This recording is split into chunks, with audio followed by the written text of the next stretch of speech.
The first rates are starting to come through, and we'll have them on your screen. 22,460 is where we are at, which is about 40-50 points lower, I guess, on the index at the word go. So yeah, almost 80 points lower. 75-80 points coming through. And you got the Nifty Bank, which is down about 0.25%, 47,938 right now. The mid-cap index is absolutely flat. Mid-cap index, by the way, from the highs sold off and ended flat yesterday as well. And the small-cap index will come up, which I think should be slightly higher because advanced decline is positive.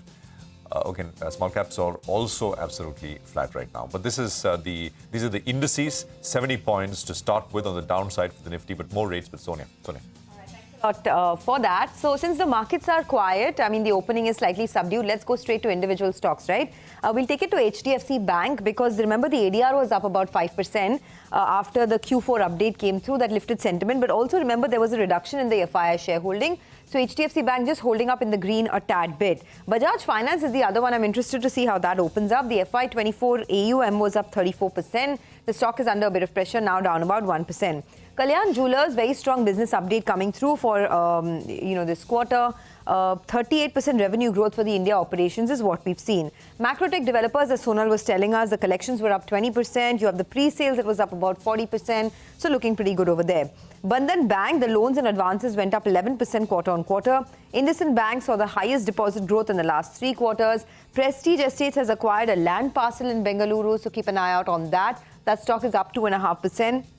And Hero MotoCorp, there's been an IT department tax issuance of almost 605 crores. But this is, for 6 assessment years. It's come through now, although the management has said that this will have no material impact on the company. So it's a sentiment negative that you're seeing on Hero MotoCorp. Puravankara, by the way, should be another stock on your screen. Good Q4 update coming through from Puravankara. In fact, most of these real estate and NBFC companies have reported good numbers this time around. So there's Prestige Estates on the back of the land acquisition. There's Puravankara on the back of the Q4 updates. There's Macrotech developers. So definitely the entire real estate space is in focus today. Soba is also in focus. It's down about 2% after the Q4 update that came through. But overall for the market, not bad. Still hanging on to 22,500 despite some choppiness from the global markets. Back to you. Thanks a lot for that, Sonia. Well, a couple of stocks that are moving around from the broader markets. Rashi Peripherals, they bagged an order of around 1,500 crores. That stock is up closer around 7%. So big mover this morning. Little known company, but big order win that was flashing for you on the screen a short while back. 6.5% up. SCI Land, I'm not sure what's going on with this stock, but the volumes are very, very high. And the last few days, the stock has been moving up. Today as well, SCI Land is up close to around 10%. Volume movers, the top volume movers, you have JP Power as well as SCPC. Both those 2 stocks are higher. And Gateway Distriparks as well. The volumes out there are unusually high for the first few minutes odd. So we'll have to find out whether or not there is some kind of news flow out there because Gateway Distriparks is up close to around 2% approximately. It has valuation comfort in comparison to Concord. But that one as well moving higher. Pull up a few more names. You had a circuit filter that was flexed. So Irida, you could pull up DB Realty, SCI, Indostar, some of these stocks, they had a circuit filter that was, announced yesterday. And some of them are reacting to that. So explains why some of those stocks have opened up well in the green. But the start is not too bad. From the lows, we've seen a bit of a rebound already. Markets holding at around 22,475 odd. And the Nifty Bank, that's the one that's going to swing it around today. Prashant.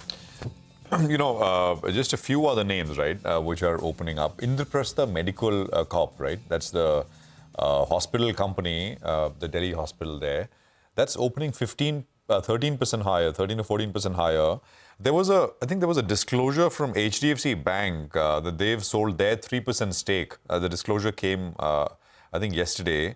That they've sold their 3% stake recently. I mean, between the 29th and the 4th of Feb and 4th of April. Maybe, the overhang gone. But there's large volumes as well coming through. It doesn't show up at all with large volumes, but it is today. Reliance Power did very well yesterday. It's up another, these power stocks, right? Most of the gains, of course, have been concentrated in Adani Power, but Reliance Power last 2 days is starting to perform. Oil, of course, is doing well. Oil India is the one which is up 2.5% right now. Prestige, of course, we spoke with a company yesterday on that recently on that agreement. There's Webble Solar, which is up another 3.5%. I'll have to go down the list now to find more stocks. But Cochin Shipyard is shooting up with volumes 4% higher on Cochin Shipyard. at this stage. BPHP are, of course, as BPHP IOC are the biggest losers, biggest volume-led losers at this point in time. Indiabulls Real Estate is another one, right? I mean, it's moved up sharply. The board meeting is today for fundraising, as we've been highlighting. And this Manappuram, which is down about 2% as well. But, I mean, it's done very well on the back of rising gold prices. And, just one mention on Zomato, right? Yeah. That stock has hit a fresh high today once again at 188 now. So it's a 50% gain that Zomato has seen this year. And if you pull up the chart, you'll realize that ever since they came out with their Q3 guidance, right, where they saw better than expected growth and they upped their revenue growth guidance from 40% to 50%. Ever since they did that, this was a couple of months ago in the month of February, the stock has just been zooming and it's now hit a fresh high. So just wanted to mention that. A 15% gain in a month. Absolutely. And we can get a view on that in a short while from now with Samir. It's one of the top ideas, right? I mean, you want to call it value migration or whatever you want to call it, but it's a duopoly, basically, that space. And Zomato, of course, is, if you believe recent reports, etc., on market share, it's pulling ahead of Swiggy in many respects. Even in the quick commerce space, that is Blinkit, it's pulling ahead. So we can talk about that in a bit. Samir.